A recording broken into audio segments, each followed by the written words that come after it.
Alright, so start menu, as it will be now. As you can see in this new start menu, we had up to bag, but now we have Pokemon, alright? I'm not going into that section right now because there's two aspectable ways that you can see the Pokemon section. So we will get to that. But what ends up happening is this. Once you get your starter, and if you get excited and you get antsy to go have fun with it, this is what ends up happening. As it will be when we get the starters. Instead, once we get our starters and he chooses his starters, he turns around right next to me and then he looks at me and he says, let's check out our Pokemon. You know what I mean?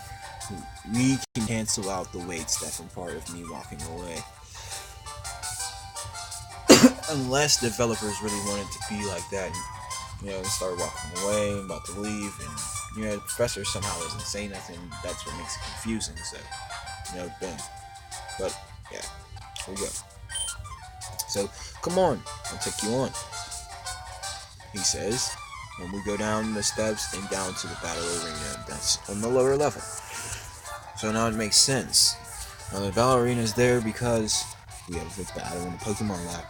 Why would we have a Pokemon battle that's alive in action mode in a small lab, knocking everything down? So of course, he sends out Squirtle. And I send out Blast.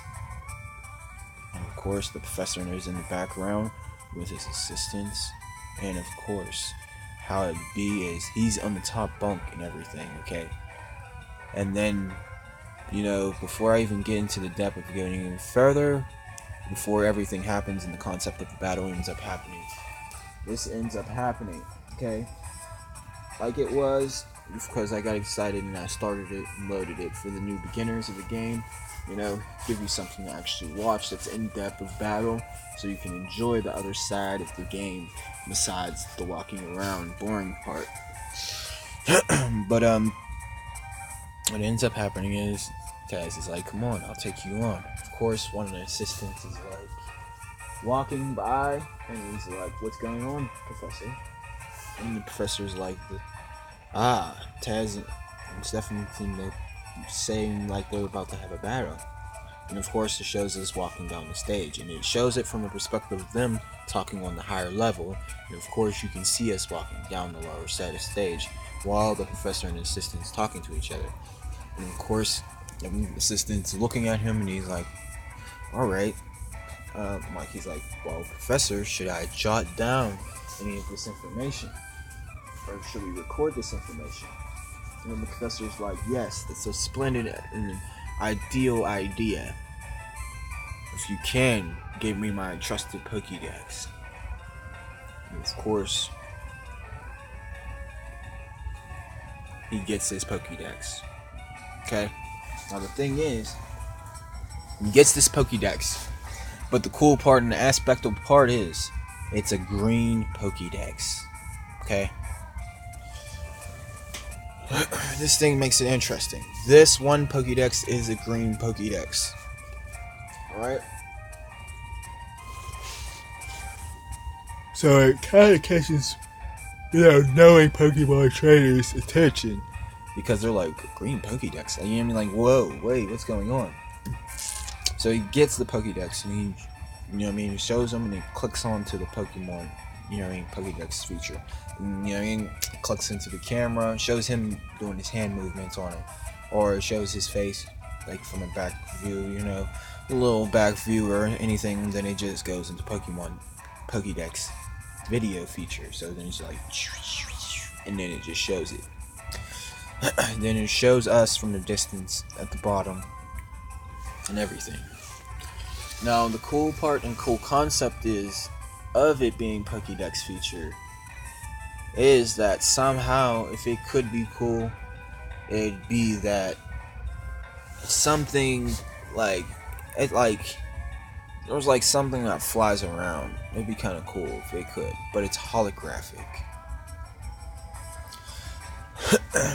And it just, if they can do it, it would be kind of cool, but it'd be like off of that concept. If not, then Pokédex feature won't be included in this section.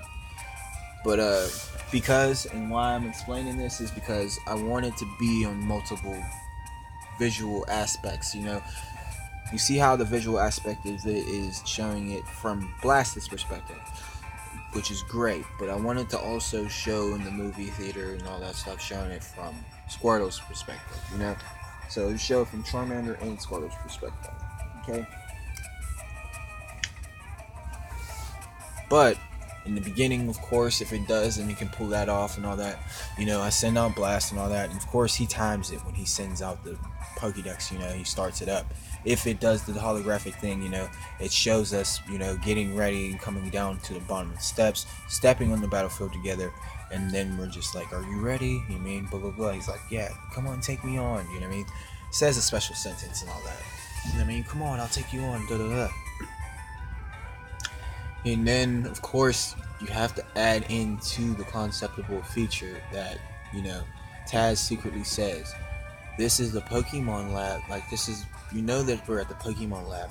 This is my grandfather's lab. My grandfather and assistants helped build this lab. So, of course, this is one of my second homes. So you're going down for this." So, of course, in this instance, it just spices it up, and he says, "Go Squirtle." Since I'm Squirtle, I'm like, "Go Charmander." You know what I mean? Well, I say, "Go Blast," of course. Go Blast.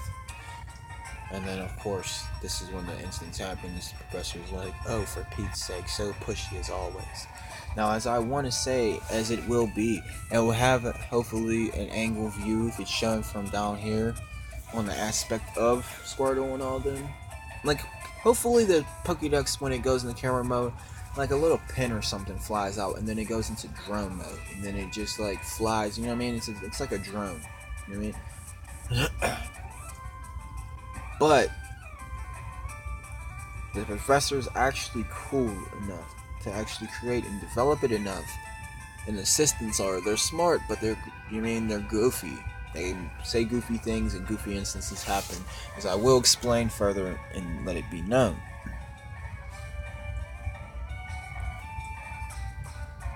But they're smart enough to actually make it that this pin or this drone, when it's out, if it is too close to impact the battle when it's recording, that it actually changes when an element comes near it. Like when it feels the temperature rising of an element from a move of a Pokemon, besides like a physical hit or attack, it actually goes holographic. And it it practically how, if I could say it in a spoiler, how Giratina is holographically. It actually disappears and then it actually comes back. You know what I mean? Which Giratina is one of my favorites also. Highly chosen elemental legendary, even though as it's been stated on research that Giratina is evil and devilish. But he's a good conceptable legendary, and he still has his responsibilities that he does in duty. So it'll be kind of cool, but right now we have to focus on this first generational part. Alright? Only main reason why that is a huge spoiler alert. Main reason why that concept's there is because I'm saying it to developers to give them the best ideal concept that I can give them, to give them immediate information of knowing like how to do everything. Now, if you want to, it can be Mew, because as they say, Mew's a creator Pokemon. Mew can disappear too, so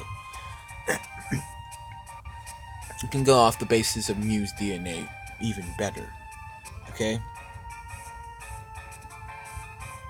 And that makes it even more exceptionally better, because you'll know about more of the reason why. But I will not refrain for explaining about Giratina. Giratina is awesome also. But as it will be, it will have the angle of downward angle like this, but you see how the top of the area above Squirtle's naming isn't really shown, but it should be shown. Now, of course, it shouldn't show all these, you know, the levels don't count or nothing.